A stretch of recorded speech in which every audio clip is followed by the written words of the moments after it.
Hey guys, Death Proof here, and oh my god, this build, you might as well have the Infinity Gauntlet.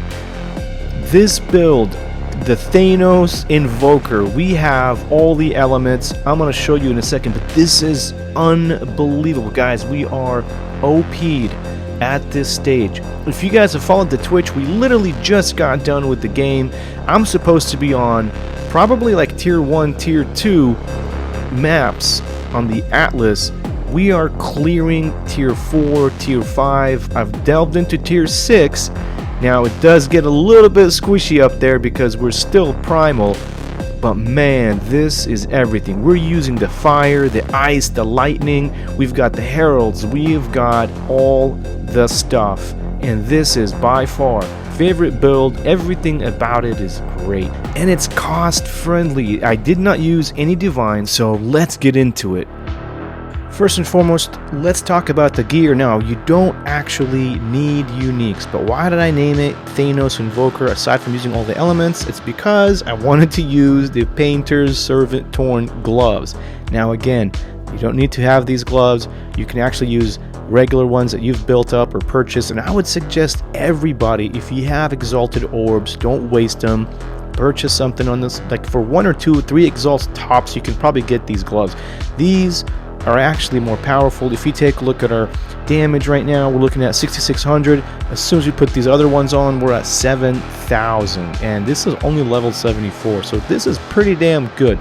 In terms of the rings, this is something you are going to need, and I'm unable to find these in the market, so I just picked them up by playing throughout the regular campaign. They drop. You have the unset rings. You need those because you are going to need 2 slots for 2 more skills, and we'll get into that in a second here. For the staff, physical damage, you need a lot of physical damage. I found this staff, I bought it for like 2 exalts. It has all the elemental damages, not much of the physical, but it adds up and it gives me the damage that I'm looking for. I can probably do even better, but I wanted to use all 3 elements. That's my goal with this build, and eventually I'm going to show you something that I'm looking to do. Not sure if we can pull it off, but that's my goal. For the belt, you don't need this belt either, but I wanted to get something that has extra element resistance, because once you guys get to this level, you're going to start noticing that your resistances are super critical, super important. I kind of didn't have much of these in the campaign, and sometimes I'd get squished because of it, but I was able to finish it and not have too much of a problem. In this stage, you're going to have a problem. You don't want to die in the Atlas, because if you do, you're going to lose out some items that dropped. It happened to me, and I was like, never again. I lost 2 uniques I couldn't pick up, because once you die in the Atlas, you get kicked out and you lose whatever's on the ground. Now, for the helmet, you are going to need something that has a good evasion rating, good energy shield. For your amulet, we're going to get into that in a second, but you need spirit. You're going to need an amulet with spirit. For your boots, anything with fast movement speed, and then the rest. Look, with this build, you're looking for evasion rating and energy shield, okay? Let's go ahead and talk about the skill tree, because this is important, and then we can get into the skill sets. Now, this build is super heavy on spirit. Take a look, you guys. I have 7 different buffs, and I got about 236. How did it get 236? Well, I got lucky. This body armor dropped, and it has 100 spirit. Once I saw that, I was like, oh my god, we are changing the tree. We are no longer using this lead me through grace. Instead, we're going to go and pick up this skill, and scatter them to the winds, which is going to give you elemental expression, and that's going to trigger elemental expression on critical hits with all 3 lightning and ice and fire, and each one of them is proportional to your dexterity, intelligence, and strength. So that's the biggest change we did in the tree right here. The rest is pretty much the same. I'll show you guys one extra thing I'm looking to do in a little bit, but the spirit is where it's at. Again, this is super critical. You're gonna need all of them. The Arctic armor, because we can be squishy if we don't pay attention to our energy shield. And then we have charge infusion. This is the latest addition. Now, before this, our previous build, when we were using the ascendancy tree, we were using lead me through grace. I can only juice it up to 202 spirit. But once I got that body armor, I was like, bro, now I have 100. We already have the 100 from beating the campaign on Cruel, and now we have this 30 spirit amulet along with this. Now we got 230. That's enough to give us all of these buffs. And I wanted to add the Herald of Ash, because guess what? It's not Thanos without the Herald of Ash, without the Herald of Ice, and without the Herald of Thunder. And yes, I call him Thanos. I grew up overseas. That's what we've always called him since we grew up in the 80s. It is what it is. Combat Frenzy is going to give us the charge, as we talked about in the previous video. This is just going to give us more charge infusion. I'll get into that in a little bit.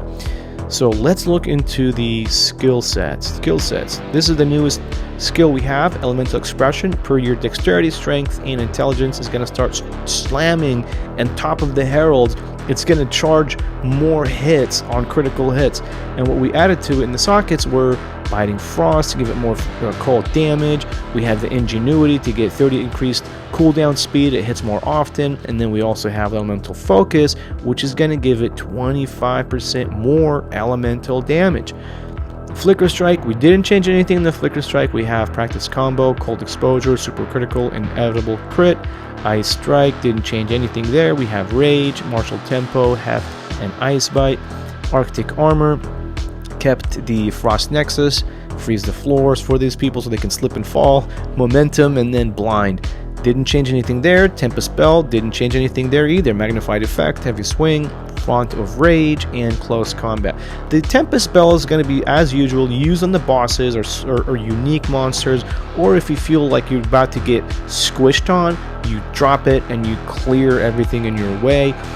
The Charge Staff sell the same thing: Persistence, Ruthless, Long Shot, and Perpetual Charge. Charge Infusion. This is the game changer we just added. It's like having another 3 heralds on top of your heralds.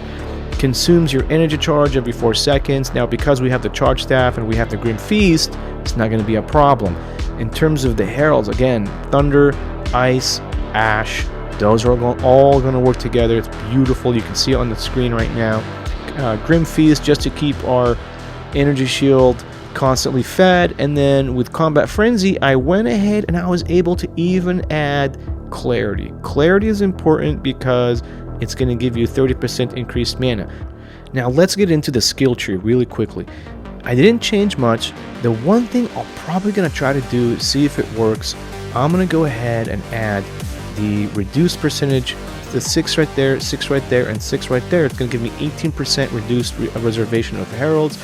Hopefully that can give me a bit more juice. If I can get my spirit from 6, if I can add it up to 15 spirits, that's going to give me enough to add the 15 spirit slot for cannibalism, which is going to help us recover. But at this point, I don't need it yet. This build is awesome, and as you can tell, I didn't do much to my life, my energy shield, all my mana, just the spirit. Evasion did go down because now we have this body armor in order to get us the extra 100 spirit. The resistance, as we said earlier, it's important. These are things that we have to start paying attention to, as well as the energy shield. That's probably what I'm going to change my focus on the skill tree.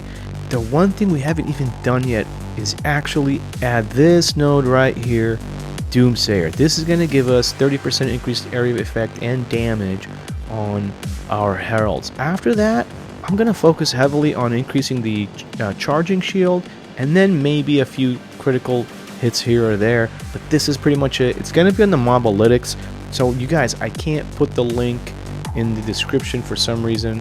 YouTube won't allow it. However, I'll put the link, I'll spell it out, I'll put a space between the HTTPS so they can still copy paste it. If you want to go to Mobalytics, I'll have everything there. Dude, this is a very, very fun build. Eventually, I want to add Elemental Conflux. I need 100 spirit. If any of you guys out there know how to push this and juice it to 100 more spirit, if it's possible, we're going to need 330 spirit. I'm going to add Elemental Conflux, and then it will officially be the Thanos Invoker, 55% more damage with all elements. Anyways, man, I hope you guys enjoyed this. If you have any questions, let me know. Leave your comments. I'd love to hear some feedback. I'd love to know what you guys can do. If you guys can build on this, make it even more powerful, it would be fantastic. Like, subscribe, have fun, enjoy. Peace out.